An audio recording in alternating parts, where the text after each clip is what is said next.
दिल्ली चुनाव का नतीजा आ चुका है और 27 साल बाद बीजेपी की सत्ता में वापसी हुई है। तो वहीं आम आदमी पार्टी महज 22 सीटों में सिमट कर रह गई है। तो आज के इस वीडियो में हम जानेंगे कि वो कौन सी बड़ी वजह रही है जिसके कारण आज आम आदमी पार्टी दिल्ली की सत्ता से बाहर हो चुकी है। तो अभी हमारे साथ मौजूद है हमारे स्टूडियो में राहुल तिवारी, जिनसे हम इन तमाम मुद्दों पर बातचीत करेंगे कि आखिर वो कौन सी बड़ी वजह रही है जिसके कारण आज आम आदमी पार्टी की इतनी बड़ी हार हुई है। तो मेरा सबसे पहला सवाल आपसे ये होगा कि दिल्ली में आम आदमी पार्टी की इस बार हार की सबसे बड़ी वजह क्या होगी? देखिए, दिल्ली में आम आदमी पार्टी को कहा जाए तो आम आदमी पार्टी ने अपने ही पैर पर कुल्हाड़ी मार लिया है। अब पूछिए कैसे? दिल्ली में अगर कांग्रेस के साथ अरविंद केजरीवाल गठबंधन में अगर चुनाव लड़ते तो शायद जीत जाते, लेकिन उन्होंने फैसला किया कि हम अकेले चुनाव लड़ेंगे। खामियाजा ये हुआ कि उनको 22 सीट पर सिमटना पड़ गया। कांग्रेस को तो पहले से ही पता था कि हमारा इस चुनाव में कुछ खास होने वाला नहीं है, तो कांग्रेस ने अकेले लड़ने का फैसला लिया। और कांग्रेस कहीं ना कहीं कांग्रेस ने आम आदमी पार्टी को अपनी ताकत दिखाई है कि हमारे बगैर आप दिल्ली की सत्ता पर बैठ नहीं सकते। आप चाहे कितना भी कोशिश कर लें, आपको सत्ता से बाहर रहना पड़ेगा अगर हमारा समर्थन नहीं मिला। आप देखिए ना, जहाँ भी आम आदमी पार्टी हारी है और बीजेपी के जो लीडर हैं वो जीते हैं, वहाँ पे जो वोट मार्जिन देखिए, जितने वोट से बीजेपी के लोग जीते हैं उतना ही वोट से केजरीवाल के लोग हारे हैं। देखिए, जिन 22 सीटों पर आम आदमी पार्टी जीत कर आई है, उन सीटों को अगर देखिएगा तो वहाँ पे मुस्लिमों की संख्या, अति पिछड़ा वर्ग की संख्या ज़्यादा है, जो आम आदमी पार्टी के कोर वोटर हैं। और शायद यही कारण है कि जो अरविंद केजरीवाल हैं या उनकी जो आम आदमी पार्टी है वो 22 सीट जीतने में सफल हुई है। अगर वहाँ पे मुस्लिमों की या अति पिछड़े वर्गों की संख्या कम होती तो शायद ये 22 सीट भी इनके हाथ से चला जाता। तो वहीं जो बाकी के जो 48 सीट बचते हैं उनको अगर देखा जाए तो उन सीटों पर मुस्लिमों और दलितों की संख्या कम है और वहाँ पे कांग्रेस के भी उम्मीदवार हैं। ऐसे में जो कांग्रेस के उम्मीदवार हैं वो अगर वोट बैंक की बात करें तो जो वोट कांग्रेस के खाते में गया, अगर गठबंधन में रहते केजरीवाल तो कांग्रेस वाली जो वोट थी वो अरविंद केजरीवाल को मिलता, आम आदमी पार्टी को मिलता, सीट शेयरिंग होती। इसका भी एक बहुत बड़ा नुकसान हुआ है कि जो वोट बटा, तो वोट वहाँ पे 3 भागों में बट गया ना। एक तो कांग्रेस के खाते में चली गई, दूसरा आम आदमी पार्टी के खाते में चली गई, और बीजेपी का जो कोर वोटर है वो तो है ही। और आम आदमी पार्टी और कांग्रेस के वोटर लगभग एक हैं, मुस्लिम और अति पिछड़ा वर्ग। तो ये सबसे बड़ी वजह रही है आम आदमी पार्टी के सत्ता से बाहर होने की। अच्छा, तो राहुल जी, आपको क्या लगता है पूर्वांचलियों ने भी आम आदमी पार्टी को झटका दिया है? बिल्कुल, इससे पहले जो है वो बिहार और यूपी के लोगों ने आम आदमी पार्टी को वोट किया था और इस चीज़ को बीजेपी समझ गई और इसी चीज़ को भुनाने के लिए बीजेपी ने निरहुआ, रवि किशन और मनोज तिवारी को चुनाव प्रचार में उतारा, जिसका सीधा फायदा बीजेपी को हुआ और पूर्वांचलियों का जो लगभग वोट है वो बीजेपी के खाते में गया। और अरविंद केजरीवाल का हार का ये भी एक बड़ा कारण है कि इस बार पूर्वांचलियों ने उनको झटका दे दिया। अच्छा, अब मेरा अगला सवाल आपसे ये है कि अरविंद केजरीवाल के हार की वजह क्या है?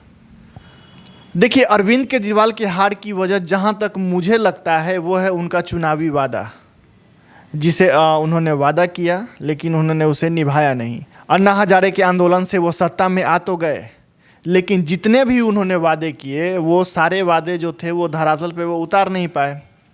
जैसे मुफ्त बिजली, उन्होंने बिजली तो मुफ्त दिया, लेकिन बार बार बिजली कटती रही दिल्ली में, दिल्ली के लोग इससे परेशान होते रहे और जो मुफ्त बिजली का जो फ़ायदा था वो सीधा सीधा मकान मालिकों को पहुंचाया जा रहा था। उससे किराएदारों की कोई फ़ायदा नहीं था। किराएदारों को उससे देखा जाए तो मकान मालिकों से ज़्यादा संख्या किराएदारों की है। ये भी एक बड़ा वजह है अरविंद केजरीवाल के हार का कि उन्होंने जो वादे किए उसे उन्होंने पूरा नहीं किया। उन्होंने फ्री बिजली दिया, उन्होंने फ्री पानी दिया, लेकिन अब पानी समय से दे नहीं रहे हैं।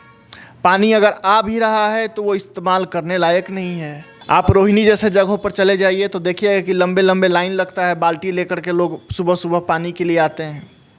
अगर गाड़ी चली जाए तो उनको पानी नहीं मिलता है, दिन भर वो ऐसे ही बैठे रहते हैं। तो ये जो जब आपने अगर आपने वादा किया है, अगर उसका आप 10% भी अगर आप उस पर काम करते हैं ना, तो फिर जनता आपको चुनेगी। आपको जनता ने मौका दिया लेकिन आप उसे भुना नहीं पाए, तो ये जनता है, आपको बाहर का रास्ता दिखाएगी ही।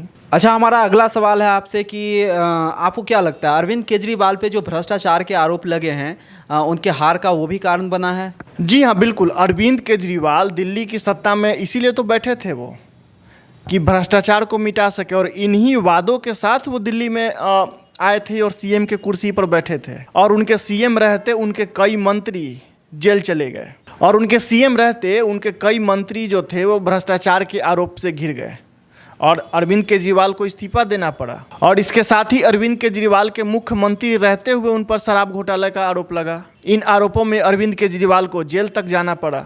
अरविंद केजरीवाल के साथ साथ उनके जो उप मुख्यमंत्री थे मनीष सिसोदिया, सत्येंद्र जैन, इन लोगों को भी जेल जाना पड़ा। तो आप आए थे कि हम भ्रष्टाचार मिटाएंगे, लेकिन आप ही के जो लोग थे वो भ्रष्टाचार में पाए गए, उन्हीं को जेल जाना पड़ा। आप पर ही आरोप लग गया कि आपने भ्रष्टाचार किया है। तो ऐसे में अगर जो जनता आपको जिसके लिए चुनकर लाई है कि आप भ्रष्टाचार खत्म करेंगे, लेकिन अगर आप खुद भ्रष्टाचार में लिप्त हो गए, आप पर ही आरोप लग गया, फिर आपको तो जनता बाहर का रास्ता दिखाएगी। ये सबसे बड़ी वजह है जो अरविंद केजरीवाल की जो हार हुई है। क्योंकि हुआ क्या ना कि जब आप पर भ्रष्टाचार का आरोप लगा तो आपकी छवि खराब हो गई, लोगों के बीच में आपका जो छवि था वो खराब हो गया, लोगों की मानसिकता आपको लेकर के बदल गई। जो भ्रष्टाचार के आरोप लगने से पहले की जो मानसिकता थी आपको लेकर लोगों के बीच में, वो अलग थी, और जब आप पर आरोप लगा आप जेल गए, वो वाली मानसिकता अलग थी। तो ये जो अरविंद केजरीवाल के हार का जो वजह है, ये सबसे बड़ी वजह है कि वो अपनी सीट तक नहीं बचा पाए। और वही नहीं, उनके बड़े बड़े जो लीडर हैं, मनीष सिसोदिया हार गए, सत्येंद्र जैन हार गए, अरविंद केजरीवाल खुद हार गए। तो ये कहीं ना कहीं जो इन आरोपों से अरविंद केजरीवाल और उनकी पार्टी घिर गई, सत्ता से बाहर होने की ये सबसे बड़ी वजह है अरविंद केजरीवाल का। अच्छा, वहाँ के सड़कों की भी हालत बेहद ख़राब है। देखिए, जब वहाँ की सड़कों की आप बात करेंगे तो मुझे नहीं लगता कि कोई ऐसी जगह है जहाँ की सड़कें खुद ही ना हो। हुआ क्या कि जो गैस पाइपलाइन, पानी पाइपलाइन बिछाने के चक्कर में जो सड़कों को खोद दिया गया, लेकिन इन पाइपों को बिछाने के बाद में सड़कों को वापस से बनाया नहीं गया, वो वैसे ही छोड़ दिया गया। हर जगह पानी लगने लगा, पब्लिक को आने जाने में दिक्कत होने लगी। अब भाई, हम आपको दिक्कत से क्यों रखेंगे सीएम? ये सबसे बड़ा सवाल है कि अगर हमें पब्लिक को दिक्कत हो रही है तो पब्लिक आपको मुख्यमंत्री क्यों रखेगी? पब्लिक तो तलाश करेगी। आप जहाँ तहाँ देखिए जगहों पे कूड़ा का ढेर बना हुआ है, कूड़ा का पहाड़ बना हुआ है, गलियों में कूड़ा फैला हुआ है, नुक्कड़ों पे कूड़ा फैला हुआ है, कूड़े वाले समय से आते नहीं है कूड़ा ले जाने। तो ये सारे जो पहलू हैं, इन सारे पहलुओं से जो घरेलू महिलाएं थीं वो अरविंद केजरीवाल से नाराज़ हो गई, और इन महिलाओं की ऐसी नाराज़गी हुई कि अरविंद केजरीवाल को सीधा सत्ता से बाहर का रास्ता दिखा दिया। अच्छा, आपको क्या लगता है दिल्ली में पॉल्यूशन की मार भी एक बड़ी वजह बनी? देखिए, दिल्ली को लोग आजकल पता है क्या कहते हैं? Gas chamber. अब समझिए कि जो लोग इसको गैस चेम्बर कहते हैं, अगर आपको एक गैस चेम्बर में रख दिया जाए तो आप वहाँ रह पाइएगा, सांस ले पाइएगा? वैसी ही हालत थी दिल्ली के लोगों की। और जब ठंड का महीना आता है तो 2 महीने जो और ज़्यादा पोल्यूशन होते हैं उसमें तो लोग मास्क लगाकर निकलते हैं घर से। पहले लोग मास्क कोरोना टाइम में लगाते थे, लेकिन अभी दिल्ली में पोल्यूशन से बचने के लिए लोग मास्क लगाते हैं, इतनी पोल्यूशन है। और अरविंद केजरीवाल जो है वो धरातल पर काम कुछ कर नहीं पाए। वो अपना जो ठिकरा है, अपने काम का जो ठिकरा है, वो कभी हरियाणा सरकार पे फोड़ते रहे कि भाई आप पराली जलाते हैं, उससे जो धुआं होता है वो दिल्ली में आता है, हम कैसे कंट्रोल करेंगे इसको। आप कभी केंद्र पर ठिकरा फोड़ते हैं कि केंद्र हमें काम नहीं करने देती। अब जनता को तो नहीं पता है ना, जनता को तो मालूम है कि आप मुख्यमंत्री हैं और सारी चीज़ें आपके हाथ में है, तो काम तो आपको करना है। ये भी एक बड़ी वजह है अरविंद केजरीवाल के सत्ता से बाहर होने का। बीजेपी 27 साल बाद इस बार सत्ता में आई है। बीजेपी वालों को तो कांग्रेस को धन्यवाद कहना चाहिए। अगर कांग्रेस नहीं होती तो बीजेपी वाले सत्ता में नहीं आते।